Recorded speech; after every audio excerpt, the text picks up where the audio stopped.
오늘 이야기는 포항에 사시는 30대 여성분이 보내주신 사연입니다. 과연 어떤 사연일지 이야기로 만나보겠습니다.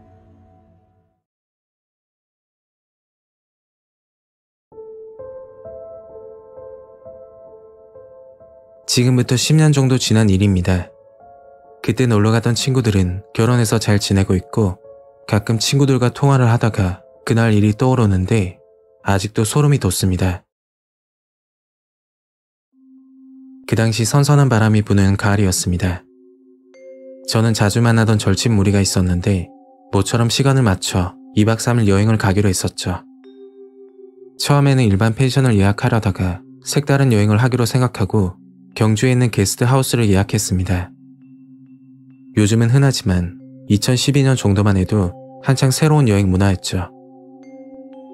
들뜬 마음으로 여행을 출발했고 자차가 있는 친구 덕분에 목적지까지 편하게 도착했습니다.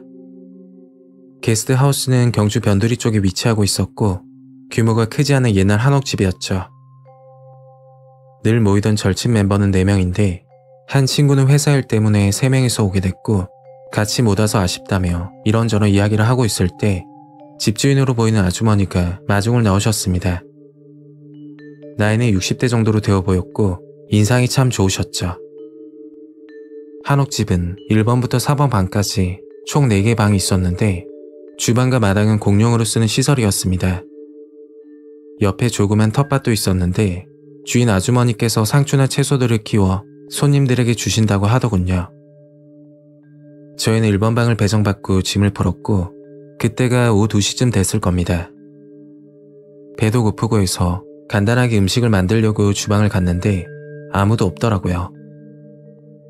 분위기를 보니까 저희 말고 손님이 없는 것 같아서 좀 의아했죠.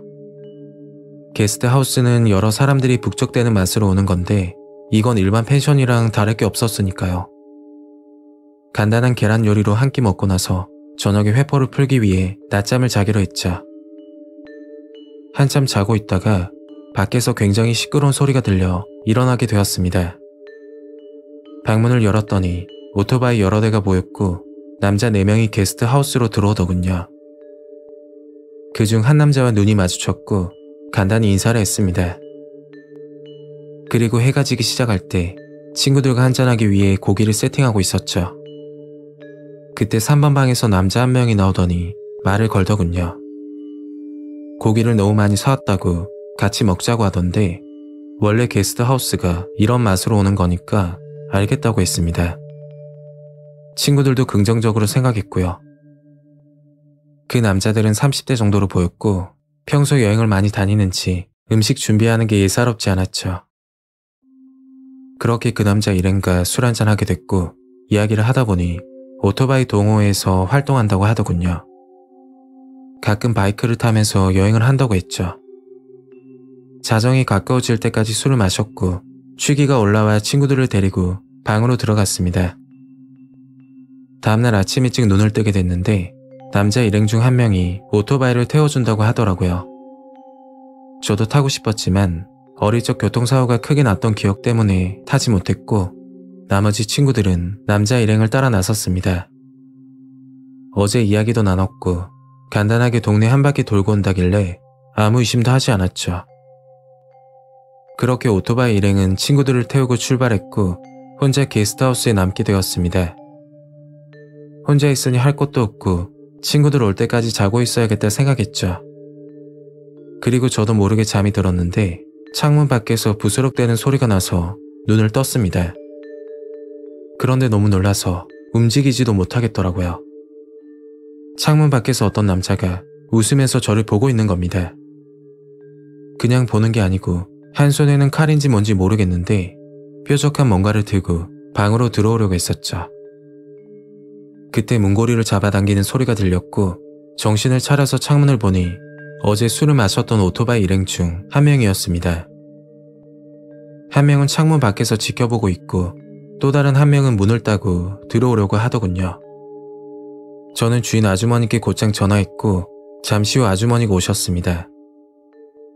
아주머니는 남자들에게 여기서 뭐하냐고 물어보니까 방을 착각했다면서 돌아갔고 남자들은 서둘러 짐을 싸고 나가는 겁니다.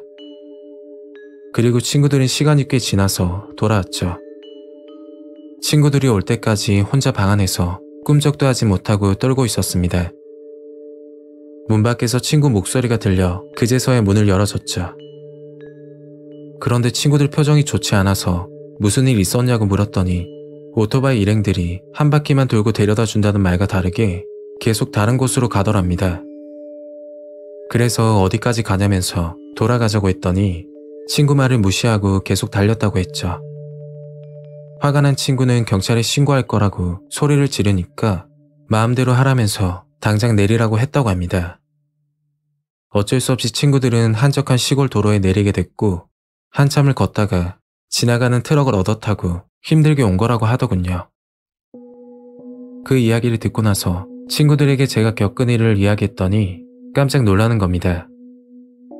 그때 한 친구가 뭔가 알겠다는 듯이 말을 하더군요. 출발할 때는 오토바이가 총 4대였는데 갑자기 자기네들끼리 손짓을 하더니 오토바이 2대가 다시 게스트하우스 쪽으로 돌아갔다고 합니다.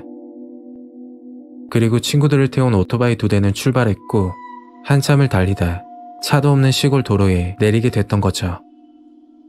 친구들을 데리고 시간을 끌고 있을 때 나머지 오토바이 남자 일행들이 저에게 이상한 짓을 하려는 계획인 것 같다고 친구가 이야기를 하더군요. 곰곰이 생각해보니 전날 밤 술 한잔하고 조금 친해졌다고 생각하는 바람에 저와 친구들도 경계를 하지 않았던 거죠. 단순히 오토바이 타고 동네 한 바퀴 돌자는 말에 의심할 사람은 아무도 없을 거예요. 저와 친구들은 너무 무섭고 소름이 돋아서 1박이 남았지만 곧장 짐을 싸고 나오게 됐죠. 게스트하우스에서 여러 사람을 만날 수 있다는 게 장점이라고 생각했지만 한편으로는 정보도 없는 모르는 사람들이기 때문에 위험할 수도 있겠다는 생각이 들더군요. 그 일이 있고 나서 게스트하우스는 피하게 됐고 가끔 혼자 방 안에 있으면 그때 일이 생각이 나서 너무 섬뜩합니다. 오늘 이야기는 여기까지입니다. 구독과 좋아요 잊지 않으셨죠? 다음 영상으로 또 뵐게요. 감사합니다.